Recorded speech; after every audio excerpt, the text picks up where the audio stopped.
Aprendemos un poquito más de ciencia los miércoles aquí en Dime con quién andas. Jerusalén Jaime, muy buenas. Muy buenas, ¿qué tal? Mucha ciencia y muchas historias que contar. Es nuestra profesora las que nos enseña algunos experimentos y saber un poco más. ¿Hoy de qué vamos a hablar?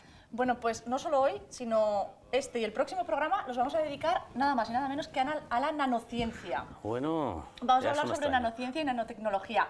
Seguramente que muchos de nuestros espectadores han oído hablar del concepto de nanociencia en la prensa últimamente, porque es un poquito la rama de más investigación puntera en la actualidad, por la sorprendente de los productos que puede diseñar y promover. Y entonces hemos decidido dedicar no solo uno, sino 2 programas a ver qué es esto de la nanociencia, propiedades de sustancias y de materiales que se fabrican a través de nanociencia y demás.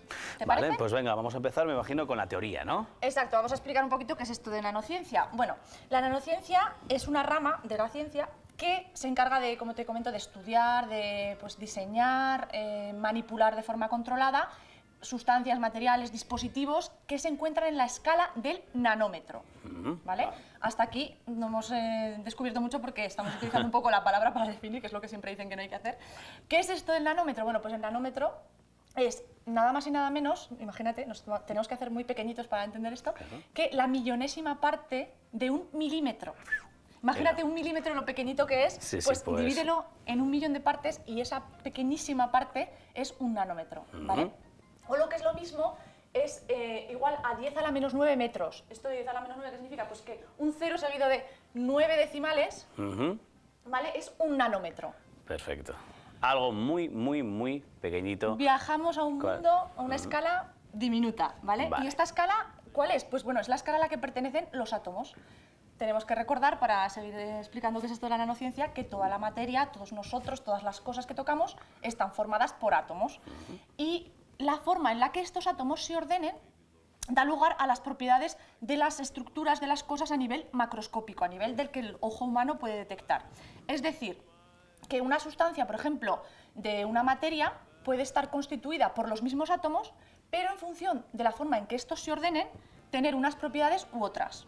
El hecho de que un material sea duro, blando, que tenga propiedades eléctricas, depende de cómo están ordenados sus átomos a escala nanométrica. Perfecto. ¿Vale? Esto no es nada nuevo, los científicos ya lo sabían. Lo que ocurre es que hasta hace poquito no tenían forma de controlar estas estructuras, estos átomos a nivel nanométrico, pues porque no había, pues ya no se podían ni ver ni detectar como para poderlos manipular. ¿De acuerdo? Y una vez que ya se ampliaron conocimientos y sobre todo después de la mejora del microscopio de efecto túnel, que esto lo explicaremos, lo ampliaremos un poquito más en el próximo programa, pues ya, bueno, fue el boom y desde entonces aplicaciones de la nanociencia que se basan fundamentalmente en que las propiedades que tenemos cuando trabajamos con unos poquitos átomos, unas poquitas moléculas, no son las mismas que cuando trabajamos con un mayor número de moléculas, ¿de acuerdo?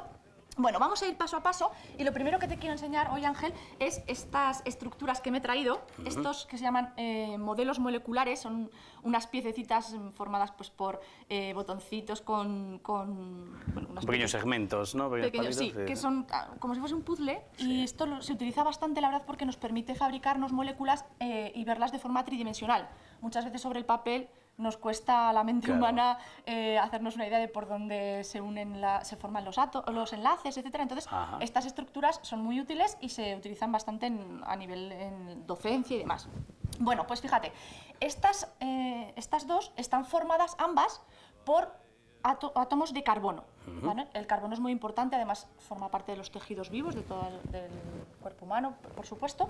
Y para que veas esto que te comentaba antes, la importancia que tiene, cómo se organizan los átomos, hay un ejemplo típico que nos enseñaron a todos cuando íbamos al cole, y es que algo tan en apariencia diferente como la punta de un lapicero y un diamante están ambos formados por átomos de carbono. Lo que ocurre es que en cada uno de los casos están organizados de forma diferente. Con lo cual la dureza cambia. Exacto, el grafito, ¿verdad?, que es el componente de la punta del lápiz, es muy blandito, el diamante en cambio es muy duro, en apariencia totalmente diferente, uno es oscuro, el otro es brillante, etc. Bueno, pues la siguiente forma alotrópica, es decir, la siguiente forma de ordenación del carbono más estable, después del diamante y el grafito, es la del fullereno, que es El fullereno. esta pelotita que tengo aquí, que nos recuerda bastante a un balón de fútbol. Está formada, como decimos, cada uno de estas bolitas son átomos de carbono. Por lo tanto, como ves, solamente hay átomos de carbono. En este caso, concretamente en esta estructura, hay 60, ¿de acuerdo? Están formando hexágonos y pentágonos y dan lugar a esta estructura tan curiosa, que, como te digo, se llama fullereno. Fullereno, efectivamente.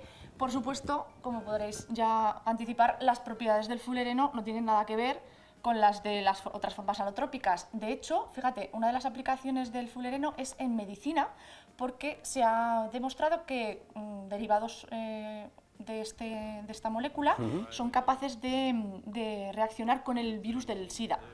Entonces, bueno, pues está abriendo un campo muy amplio de investigación. Sí, porque además la nanotecnología está utilizada también mucho en medicina, en medicamentos y demás, ¿verdad? Efectivamente, en farmacia, en cosmética. Bueno, es que la verdad es que es súper multidisciplinar, la puedes aplicar a un montón de campos. Este otro, en cambio, se llama nanotubo. Vale, sí, lógica, ¿no? Es un tubo. Y fíjate, esto es muy curioso, porque si este nanotubo lo rompiésemos, nos daría lugar a una lámina. Una lámina ¿sí? que una tras otra, situadas, apiladas una encima de otro, son el grafeno, la punta del lápiz. Pero en cambio, en este caso que se ha unido formando estos nanotubos, las propiedades son totalmente diferentes, porque al dejar este hueco interior le confiere a nivel macroscópico al material mucha ligereza. Entonces son materiales que son muy ligeros pero a la vez muy resistentes y muy flexibles. Entonces se utilizan, por ejemplo, para construir, para fabricar raquetas. Vale. En el mundo del deporte, para que veas también otras. Sí, que se aplican, efectivamente. Sí. Exacto. Que sean ligeras y consistentes a la vez, ¿no? Efectivamente. Y todo ello, como te digo, únicamente con un solo átomo, que es el carbono, en todos estos casos que estamos comentando. Y fíjate qué diferencia de propiedades. Sí. Bueno, pues ahora te voy a enseñar un experimento para demostrarte esto de que si conseguimos manipular la materia a nivel de los átomos, a nivel nanométrico, podemos obtener materiales o sustancias que presentan propiedades que no esperaríamos nosotros pensándolo a priori. Por ejemplo, un imán. Nosotros estamos acostumbrados a imanes en forma sólida.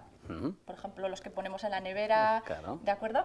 Bueno, pues yo lo que te he traído aquí es un líquido con propiedades magnéticas. ¿Sí? ¿Vale? Ay, qué curioso. Se llama ferrofluido, ¿vale? Lo tengo en este botecito y lo voy a poner un poquito en esta placa Petri. O sea, ese mismo líquido, ese líquido así en sí solo tiene propiedades magnéticas. Sí, ¿y sabes por qué esto ocurre así? Porque contiene nanopartículas magnéticas dispersas, que no disueltas, dispersas en el líquido, ¿de acuerdo?